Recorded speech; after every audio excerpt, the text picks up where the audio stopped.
వేదిక మీద వారులకు, వేదిక ముందు వారులకు నా నమస్కారాలు. నన్ను కన్న మా తల్లిదండ్రులకు, నేను మెచ్చిన మా అత్తయ్య మామయ్య గారులకు, మా భర్త అయిన నాగేశ్వరరావు గారికి,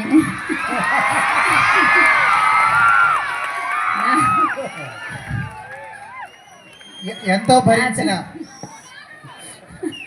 నా తోడబుట్టిన వారందరికీ నా నమస్కారాలు తెలుపుకుంటూ, నా ఉద్యోగ ప్రస్థానం కొంచెం మీకు బోర్ అనిపించినప్పటికీ తప్పదు, ఒక్క 10 నిమిషాల లోపు ముగిస్తాను.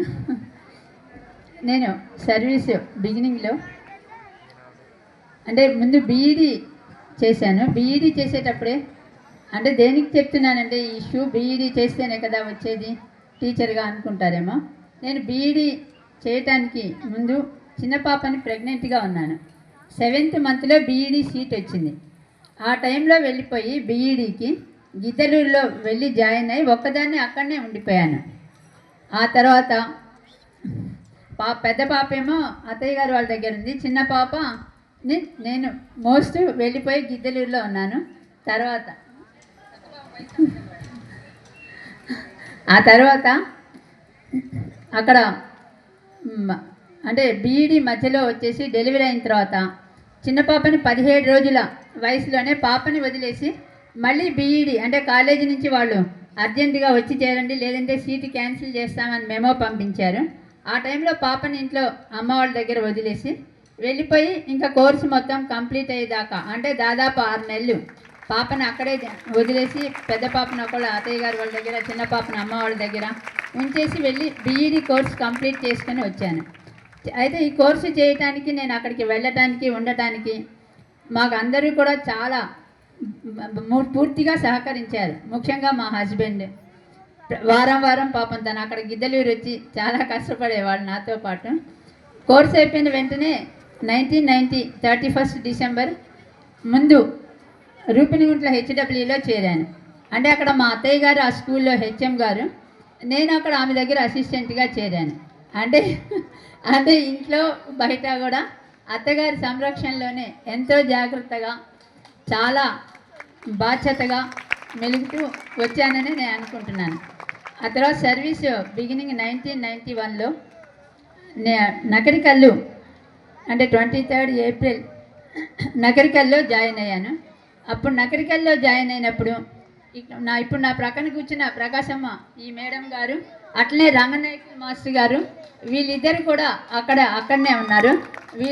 వీళ్ళు ఉండి నన్ను అన్ని రకాలుగా గైడెన్స్ ఇస్తూ ఎంతో సర్వీస్ బిగినింగ్ కదా, అసలు ఏమీ తెలియదు నాకు, నేను చాలా కన్ఫ్యూజ్ అవ్వకుండా కంగారు లేకుండా వీళ్ళిద్దరూ కూడా నన్ను అన్ని రకాలుగా కూడా అక్కడ నడిపిస్తూ వచ్చారు. ప్రకాశమ్మ మేడం గారు అయితే ఫస్ట్లో నాకు మ్యాథ్స్ సబ్జెక్ట్ ఇస్తే అంత బాగా చెప్పలేనేమోనండి, నాది ఆర్ట్స్ సబ్జెక్ట్. మ్యాథ్స్ అంటే ముందు మీరు నేర్చుకోండి, మీరు నేర్చుకున్న తర్వాతనే మీ పిల్లలకి వస్తుంది, కన్నతల్లి కంటే గురువు ఇంకెవరే ఉండరు, ప్రథమ గురువు కన్నతల్లి, ముందు మీరు నేర్చుకొని మీ పిల్లలకు కూడా చెప్పండి అని చెప్పేవాళ్ళు. అట్లే మా పిల్లలిద్దరినీ కూడా నాతో పాటు నకరికల్లు తీసుకువెళ్ళేదాన్ని. రోజు నేను రూపెనగుంటలో ఉంటూ పిల్లల్ని రోజు నకరికల్లు వచ్చేవాళ్ళు నాతో పాటు. ఆ తర్వాత నకరికల్ నుంచి కూడా తర్వాత 11 ఇయర్స్ నకరికల్లో చేసిన తర్వాత అక్కడ నాకు చాలామంది పెద్దవాళ్ళు అందరూ కూడా ఎంతో సహకరిస్తూ, నేను అప్పుడే బిగినింగ్ సర్వీస్లో చేరాను. దాదాపు వాళ్ళందరికంటే నేనే మోస్ట్ జూనియర్ని. వీళ్ళందరూ కూడా సలహాలు ఇస్తూ వాళ్ళతో నేను సంప్రదిస్తూ, ఒకవేళ ఏమన్నా అట్లా కాదు ఇట్లా అని ఏమన్నా పొరపాటున నా సొంత తెలివితేటలు ఉపయోగించి అది కాదండి ఇదేమోనండి అంటే, మా సర్వీస్ అంత లేదమ్మా నీ వయసు అని చెప్పి మెత్తగా మందలించేవాళ్ళు. అట్లా అక్కడి నుంచి కూడా దాదాపుగా చాలా ఓర్పుగా ఉండటము, మాట్లాడకుండా అత్యవసరమైతే తప్ప సలహాలు ఇవ్వకుండా మాట్లాడకుండా ఉండటం, ఇలాంటివన్నీ కూడా ఎంతో పట్టుదల, ఓర్పు ఇవన్నీ కూడా నేర్చుకొని వచ్చాను. తర్వాత దేచవరంలో చేశాను. హై స్కూల్ నుంచి కూడా దేచవరం హరిజన వార్డ్ చేశాను. ఆ తర్వాత అక్కడ 2009లో ప్రమోషన్ ఇస్తూ ఎలమందకి వెళ్ళాను. ఎలమందలో ఒక 6 మంత్స్ చేసి నెక్స్ట్ కళ్ళగుంట అంటే ఎలమందలో నేను అక్కడ ఉన్నప్పుడు, ఇప్పుడు మన స్కూల్కి వచ్చిన జహరున్నీసా గారు అక్కడికే వచ్చారు. జహరున్నీసా గారు అప్పుడు అక్కడికి వచ్చారు. అంటే నేను ఎలమంద నుంచి అక్కడికి వెళుతున్నప్పుడు ఎలమంద నుంచి నేను వెళ్ళేటప్పుడు జహరున్నీసా గారు అక్కడికి వచ్చారు. ఇప్పుడు ఎందుకు చెప్తున్నానంటే మళ్ళీ నెక్స్ట్ నేను కళ్ళగుంట వెళ్ళాను. కళ్ళగుంట నుంచి మళ్ళీ నన్ను జహరున్నీసా గారు వచ్చి మళ్ళీ నన్ను పంపించారు అక్కడి నుంచి కూడా. అట్లనే ఇప్పుడు నేను ప్రజెంట్ ఇక్కడ పనిచేస్తున్నాను. మళ్ళీ జహరున్నీసా గారు మళ్ళీ ఇప్పుడు రిటైర్ చేయడానికి జహరున్నీసా గారు మళ్ళీ ఇక్కడికి వచ్చారు నాతో పాటు. అట్లా ఒక్కొక్కళ్ళతో ఇక్కడ ఉన్న అందరితో కూడా దాదాపు అందరూ కూడా నాకు సర్వీస్ బిగినింగ్ నుంచి కూడా అంటే 35 ఇయర్స్ సర్వీస్ ఉండటం వల్ల సర్వీస్ బిగినింగ్ నుంచి కూడా ఇక్కడ ఉన్న ప్రతి ఒక్కళ్ళు కూడా ఎక్కడో ఒకడ నాతో వాళ్ళతో నేను కలిసి పనిచేయటం కానీ ఇట్లా ప్రతి ఒక్కళ్ళతో కూడా నాకు ఎంతో అనుబంధం ఉన్నది.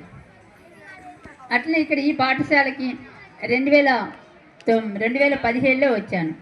అప్పటి నుంచి కూడా అప్పుడు మొత్తం 18 మంది వచ్చాము. మొన్న వాళ్ళందరూ కూడా కొంతమంది రిటైర్ అయిపోయిన వాళ్ళు, కొంతమంది ట్రాన్స్ఫర్ అయ్యి వెళ్ళిపోయిన వాళ్ళు ఉండగా మొత్తం నేను ఒకళ్ళు, శంకర్ గారు మేము ఇద్దరమే మిగిలింది.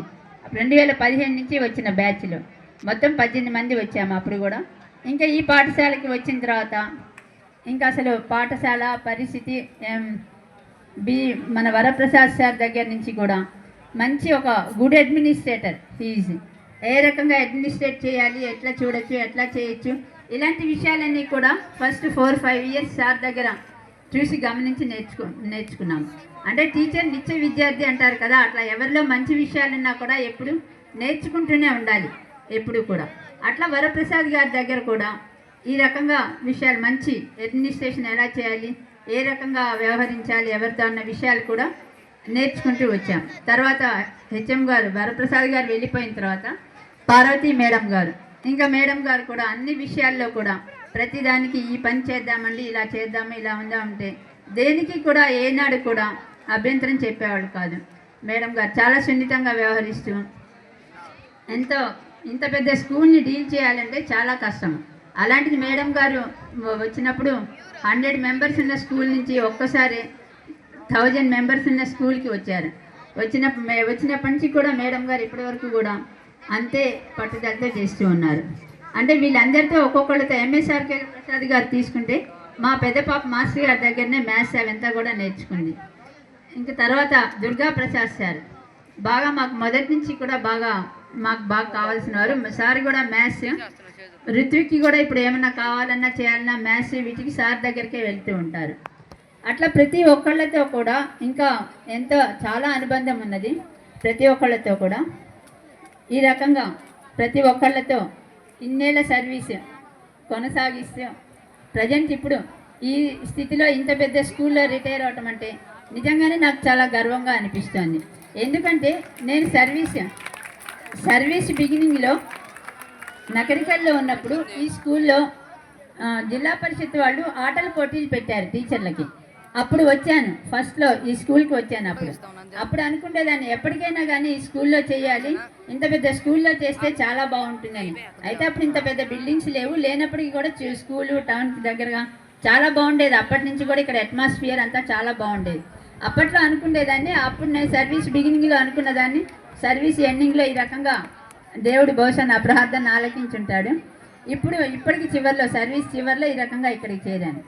ఇప్పటి వరకు నా ఇన్నేళ్ల సర్వీసులో నాకు సహకరించిన ప్రతి ఒక్కళ్ళకి, అట్లనే ఇప్పుడు మన స్టాఫ్ మెంబర్స్ అందరికీ కూడా ఎవరినన్నా నేను తెలిసి కానీ తెలియక కానీ ఎవరినన్నా తొందరపడి ఏమన్నా మాట అని ఉంటే అందరూ నన్ను క్షమిస్తారని. అలానే పిల్లల విషయంలో చాలా స్ట్రిక్ట్గానే ఉంటూ ఉంటాను. అమ్మయ్య వెళ్ళిపోతున్నారు టీచర్ గారు, ఇంకా రేపటి నుంచి ఫ్రీగా ఉండొచ్చు అని చెప్పి హ్యాపీగా ఫీల్ అవుతూ ఉంటారేమో. బాహుబలిలో డైలాగ్ ఉంది కదా, మాహిష్మతి ఊపిరి పీల్చుకో అని చెప్పేసి, అట్లా హ్యాపీగా ఫీల్ అవుతూ ఉంటారేమో. నేను ఎక్కడున్నా కూడా మిమ్మల్ని గమనిస్తూనే ఉంటానమ్మా, మీ ఇష్టం. అది తర్వాత నాకు ఇంత అవకాశం ఇచ్చి నన్ను ఇన్నేళ్ళు నన్ను ఈ స్థితిలో నిలబెట్టిన ప్రతి అందరికీ కూడా పేరు పేరున మరొకసారి ధన్యవాదాలు తెలుపుకుంటూ, అందరికీ మాతృభాషా దినోత్సవ శుభాకాంక్షలు మరియు క్రీడా దినోత్సవ శుభాకాంక్షలు.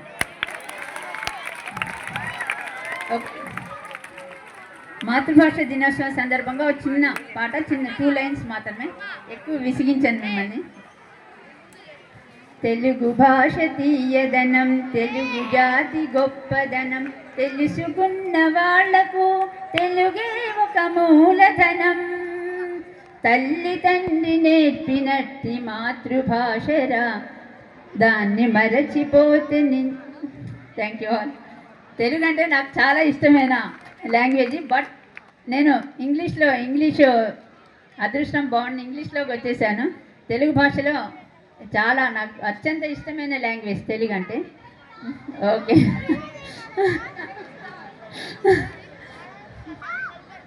Okay, thank you all.